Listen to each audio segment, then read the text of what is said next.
Hola, muy buen día. Mi nombre es Ali Fernando Riaño Antonio, soy estudiante de la Universidad CNCI Virtual. Mi matrícula es AL109241 y este es mi proyecto integrador de la materia de programación orientada a objetos. En este proyecto vamos a revisar qué son los diagramas de casos de uso. Los diagramas de casos de uso son representaciones gráficas de la interacción entre actores como usuarios o sistemas externos para su interacción con el sistema de software, que son como tal los programas, mostrando las funcionalidades que estos pueden llegar a generar.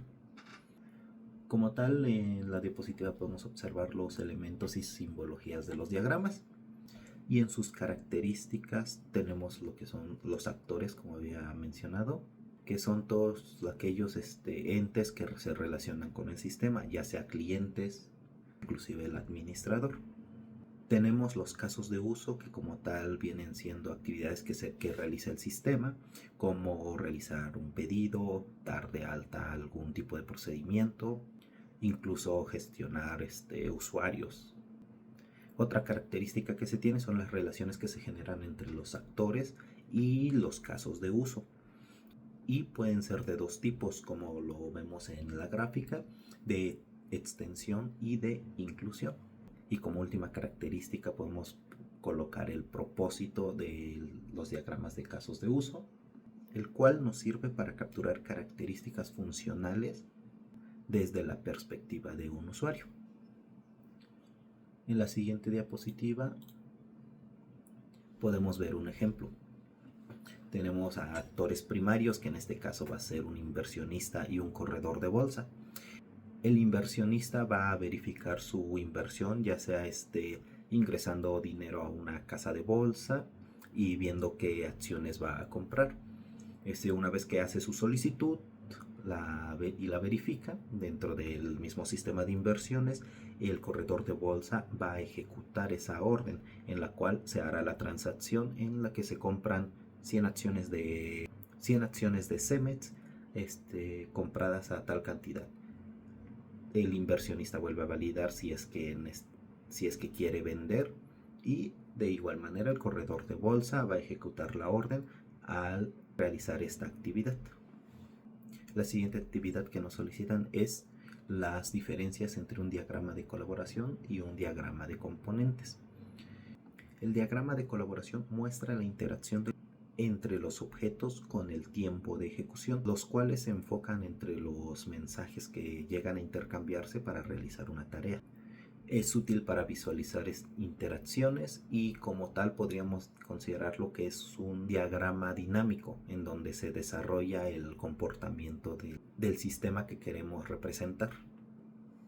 El siguiente, que es el de componentes, representa las estructuras físicas del sistema, ya sean módulos, bibliotecas, archivos y las demás dependencias que contenga el sistema. Ayudan a visualizar todos estos componentes y sus interfaces. A continuación veremos un ejemplo. Podríamos decir que los diagramas de componentes se desarrollan en las estructuras. Por ejemplo, en este diagrama que podemos observar en la diapositiva, describe la estructura de un hospital, donde podemos ver el sistema de administración del hospital, el encargado de coordinar todas las operaciones que se realizan dentro del mismo. Después tenemos otro módulo que sería el de paciente, en donde se gestionan todos los datos de historial médico de los pacientes y demás información que corresponde a estos mismos. Tenemos también el componente de médicos, el cual gestiona la cantidad de médicos disponibles, qué especialidades tienen y los perfiles que poseen los médicos que estén laborando en un hospital. El siguiente componente es el de enfermeras, que es de igual manera similar al de médicos, solo que posee mayor personal y por ende mayor información que llega a administrar. El siguiente componente que tenemos es el sistema de citas, en el cual se permite modificar, programar citas, agendarlas, es lo mismo.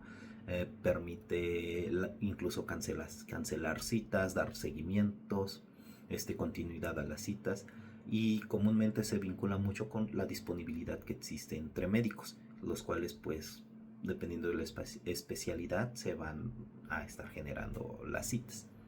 Otro componente que tenemos es el de seguridad, el cual se va a encargar de proteger todos los datos relacionados tanto a los pacientes y personal que labora en un hospital por medio de usuarios y contraseñas comúnmente para que no se malverse la información que se maneja en un archivo clínico, por así decirlo.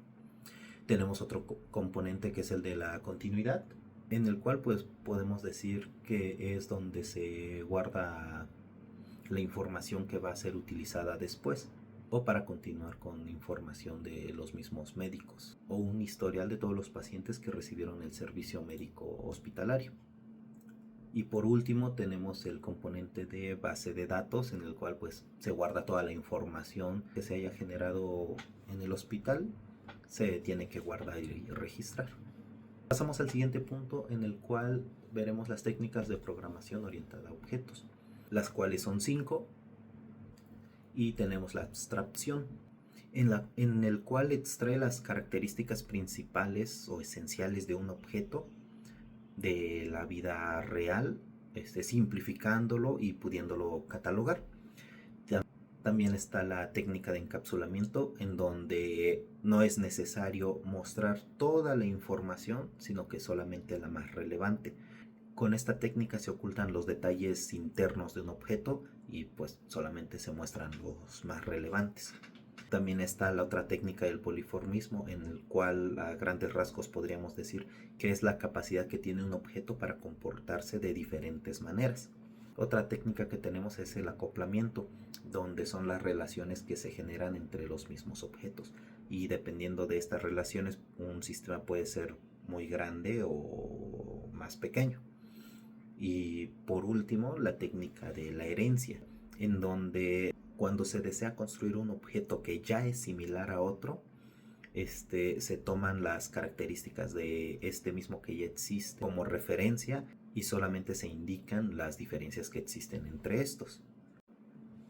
Después nos piden mencionar mínimo 2 beneficios de la programación orientada a objetos.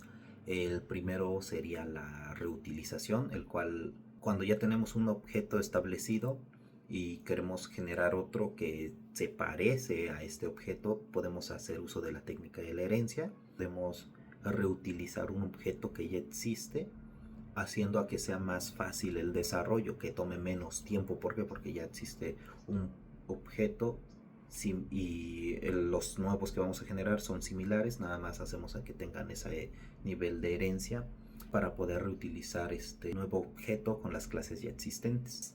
El segundo beneficio que tenemos de este tipo de programación es la calidad de mantenimiento que se le puede dar a los mismos diagramas, porque al estar separada por módulos se puede modificar un módulo en específico nada más. De esta manera, si al momento en el cual se pone en práctica estos sistemas que fueron diseñados con estos diagramas, si se detecta algún error, puede identificarse fácilmente en qué módulo o área se genera y mejorar esa área en particular, el cual viene relacionado con la técnica de encapsulamiento, en el cual, como no muestras todo al usuario final, puedes llegar a corregir errores o mejorarlos de manera fácil. Arreglar un módulo o corregirlo no afecta a otros módulos. Y ya el último punto es que se mencione la importancia de la programación orientada a objetos. Como tal, lo más esencial de este tipo de programación es que nos permite representar problemas complejos de manera más intuitiva, gracias a la separación de clases, como podemos ver en el presente gráfico, en el cual pues las clases es animal, ¿no? El objeto podemos decir que es perro, gato, y sus atributos, el nombre del gato, la edad, incluso el color, y de la misma manera del perro. Los métodos son las acciones que pueden realizar estos objetos, ya sea caminar, comer, beber, dormir o demás características que se les atribuyen a estos objetos. Y como tal, la programación orientada a objetos está muy inmiscuida en toda la industria de todo de toda nuestra vida cotidiana. Modela problemas comunes utilizando objetos.